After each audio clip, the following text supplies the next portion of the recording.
Joining me now to discuss Amy Holmes, Ford O Connell, and Christopher Bedford. Ford, let me start with you.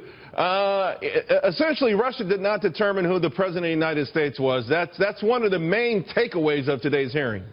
Well, look, it was obvious that the Russians wanted to destabilize the U.S. election. They didn't affect the vote totals, particularly in the key states. But you have to understand something. And there's also no evidence of Trump collusion with Russian officials. But this is not going to stop the Democratic innuendo festival when it comes to the Red Scare. They're going to throw it around all day because they think it's going to help them either get Donald Trump impeached or have him resign. But guess what? Donald Trump's going to prevail.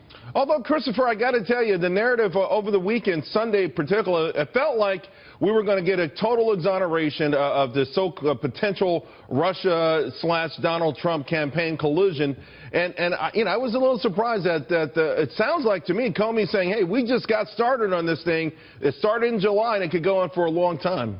Well, the thing is, that was one of the things, we did not get an exoneration for Donald Trump's campaign and any collusion towards Russia. But what we did see is that the intelligence community admits now they've been investigating this for 9 months. The American intelligence community has some of the most sophisticated technologies in the world for doing this. If they've been watching something and not a single thing has come up in 9 months, they can say conclusively, nobody's been brought forward, nothing's been brought public other than that there's an investigation going, I'd be feeling pretty good if I was a Trump campaign about that. Of course, that's not the news that a lot of the papers have been running with. They've been saying, see, there's proof of an investigation. We knew something's been going on for a while now, and 9 months with nothing to show for it is not very impressive. Amy, of course, both Comey and Rogers, very evasive, if you will. And, I was really disappointed when it started that I thought we would get more. It's a public hearing, and there was so much that they couldn't see that they walled themselves off. And the irony there is they kept saying, hey, don't jump to conclusions. But you can only jump to conclusions with the lack of specificity from them. Well, you actually don't have to take that jump. You don't have to take that leap. You can wait until evidence is presented. And as you point out, the FBI director, there are things that he can't say in open hearing. To Chris's point, though, the mainstream media headlines tomorrow morning won't wait for a conclusion. They're going to jump to headlines, and we know what those headlines are going to say. We absolutely do, and we know in previous reporting, and this has been so frustrating to me, and I know to you, Charles, as well, is that you'll have this blaring headline that seems to be, full of insinuation, full of implication, and then in the New York Times, for example, buried in the article is that, oh, and by the way, they haven't found anything. Oh, and by the way, there is zero evidence of any collusion between the Trump campaign and Russian officials. We saw James Clapper said this, Mike Morell, the former director of the CIA, even he said there's been a lot of smoke, but there's not even a campfire. There's nothing here, and yet we have this rolling on. I thought it was very telling that the House Intelligence Committee Chairman, Devin Nunes, that he said after that hearing, he's like, look, we haven't found anything, and dragging this out is just dragging the White House through the mud.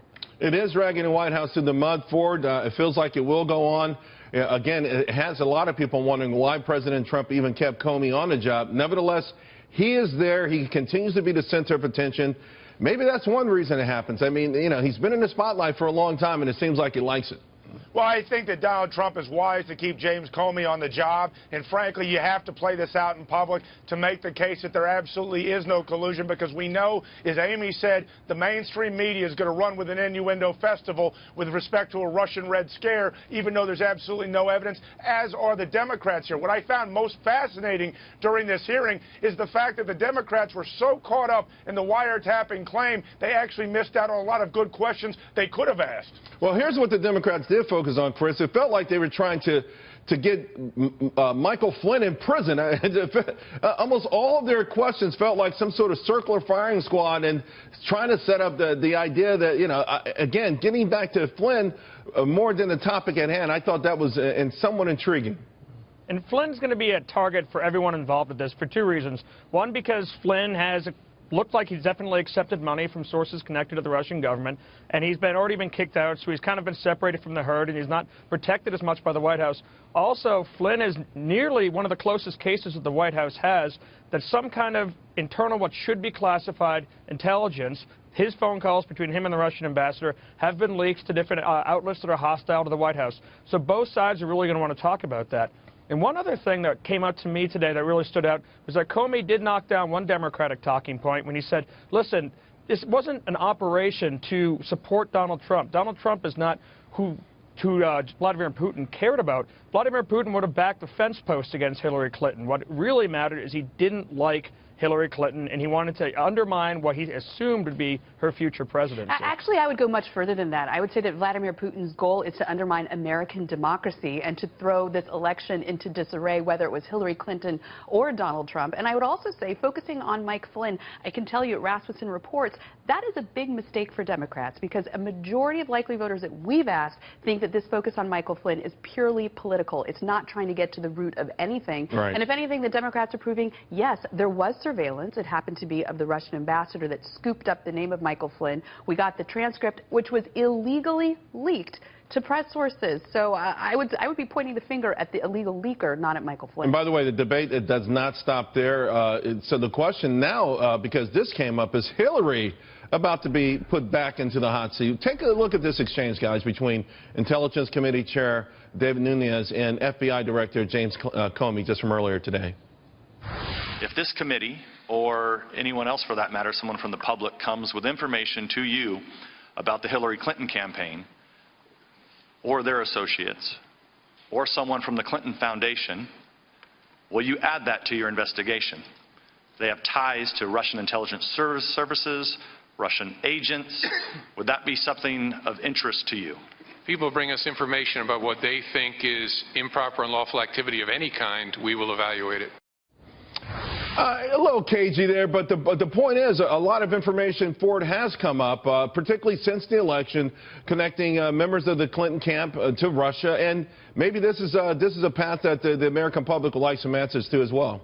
Well, absolutely. Listen, the Democrats have to watch how far they push this Paul Manafort thing, because if you remember those pesky Panama Papers, they told you that John Podesta's firm was lobbying for Russian banks, and we know everything in Russia is connected to Vladimir Putin. And remember, he was the chief campaign chair for Hillary Clinton, so they really got to watch how far they're playing with fire, because what goes around could boomerang right back on them.